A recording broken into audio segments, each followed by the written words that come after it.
Sally Farrow from Drumlin Farm, which is one of the many sanctuaries of the Massachusetts Audubon Society. And today we're here in Fort Hill Park in the city of Lowell, and we've come to celebrate spring with one of the great activities. The days are getting longer, the nights are cold, the days are above freezing, and when that happens, the trees start to wake up from their winter sleep. And we're standing here beside a wonderful old sugar maple tree. So you're probably wondering, how did I figure out this is a sugar maple tree? Well, trees have different patterns of branching. Some trees have, let me put my wheel down, some are opposite. Others are alternate. So they have one going out here, one here. But there are only 4 kinds of trees in this area that have opposite branching: maple, ash, dogwood, and horse chestnut, because they're a mad horse. So that's a really good check on trees. If you look up and you see Y's, that's a good start. Then other things that will give you clues for a maple tree is you look at the bark. This is a sugar maple, and it has this wonderful gray platy bark. Norway maples, which are a tree that was introduced, they have more. I see diamonds in the bark of Norway maples. We also have red maples and silver maples that tend to bloom a little bit earlier in the spring, but they also can be tapped. And of course, the leaves of maple trees are great for identifying the tree, but in the winter, they have fallen to the ground. They're keeping the tree warm because it's winter, and it wouldn't be good if they had all their leaves. So my advice is, if you think you want to tap a maple tree the next spring, check the leaves the summer before. When those leaves are green and they're on the tree and they are photosynthesizing, they're making the sugar that you're going to be tapping into the next spring. And they're also doing some really other amazing things that I'm going to let one of my colleagues tell you about. In the late winter, the tree starts to wake up. The sap rises to the growing buds and brings them nutrients and sugar. Once these buds leaf out, they begin a process called photosynthesis. Photosynthesis is the process in which the tree makes its own food. The chlorophyll in the leaves attracts sunlight. In the presence of sunlight, the leaves will take in carbon dioxide and water. Through this process, it will create glucose, or sugar.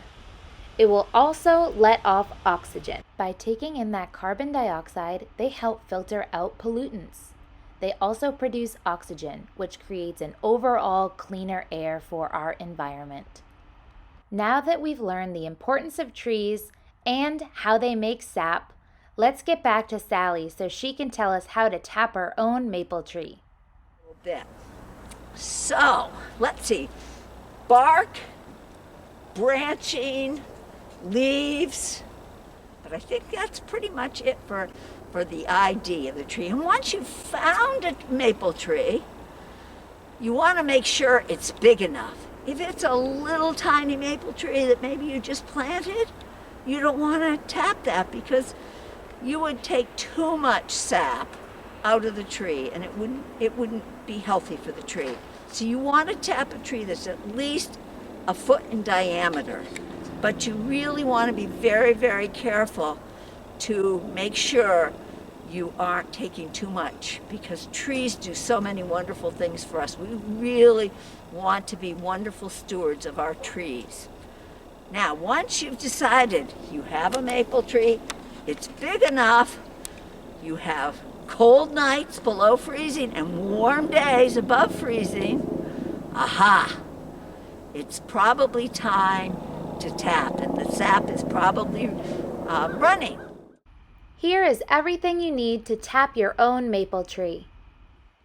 If this is an old tree, it may have been tapped before, and we don't want to drill into an old tap. We want to be at least 6 inches away from an old hole. Right here I can see probably an old hole here. We sometimes call them belly buttons. So I'm gonna tap in just about here. I'm in the sunny side of the tree, so hopefully we'll get some sap. When I start to tap, I want to have my drill slightly sloped up. This will help the sap come out of the tree. First, we go through the layer or the skin of the tree, also known as the bark. Next, we go through a layer called the phloem. In the summer, when the leaves are photosynthesizing, this is where the sugar gets transported down the tree. The next layer, or the cambium, is known as the growth layer of the tree. This is what helps the tree grow outwards and bigger. Once we have drilled through all of those layers, we have made it to the sapwood. At this point, hopefully you can see some wetness on your drill. Once you do, you can begin backing your drill out. Go in about 1.5 inches into the sapwood through all those layers. We have what we call a spile, has a hook on it. Put it in to the hole and give it a gentle tap. You want it to be firmly in the hole, but we also don't want it to come out when the bucket is full. And I hope you can see that this sap is really running today, and we're a business. Also have a cover for when it rains or snows, because in fact, sap is only about 2 or 3% sugar, and it takes about 40 gallons of sap to make 1 gallon of maple syrup. So you really don't want to dilute your maple syrup. Hence we put the top on the bucket. Now, if you can't find a nice bucket like this, and you don't want to buy a bucket in an antique store, because often they have the old buckets that have been discarded because they have lead in them. So you don't want to buy one of those. But if you really don't want to or can't find a nice bucket like this, you can use a milk bottle. This is what I use all the time. Basically what you do is I've made a little hole, get my finger stuck, and you just put the milk bottle right over the spile. And the good news is you actually can watch your milk bottle fill up. The bad news is on a day like today when the sap is really running, this will fill up very, very quickly, and you'll have to empty it 2 or 3 times.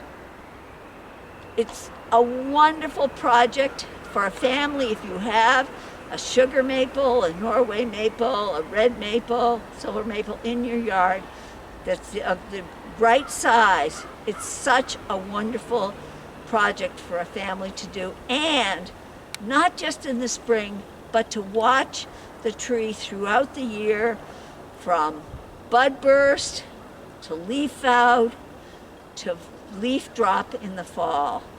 So I highly recommend everybody to have a tree, hopefully a maple tree, so you can tap it and do maple sugaring. But any tree will do, because they are such wonderful, wonderful. They give us so many gifts, and it's just a wonderful thing. So enjoy, have fun, and happy spring. If you're going to try this at home and try creating maple syrup, please make sure that you follow all the necessary steps to make sure that it is safe. Not only do trees provide us with delicious maple syrup, but every single day they give us direct benefits. Trees help filter out pollutants before they reach our waterways. They also help reduce the effects of flooding and reduce the amount of storm water runoff. They provide shelter and habitat for the local wildlife and food for both humans and wildlife to enjoy. Next time you're outside, find a tree, take a deep breath, and thank it for everything that they do for us.